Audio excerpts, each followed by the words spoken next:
In this video, I'll be showing how to replace front wiper blades on a Chevrolet Equinox. They are located on the front of the vehicle. Let's get started. We're going to go ahead and locate our wiper blades, lift up the arm, set it here. We're going to locate these two tabs on each side. We're going to push them and lift the cover up.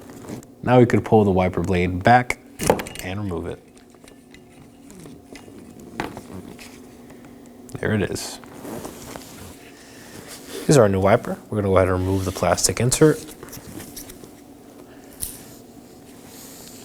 Now we could insert the arm and just slide it in. Make sure you hear that click and set it down. Repeat the process for the other wiper blade.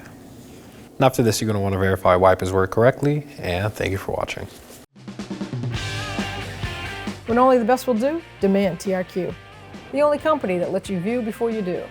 TRQ is committed to offering the highest quality aftermarket auto parts that are engineered for peace of mind. Thanks for using and viewing with TRQ.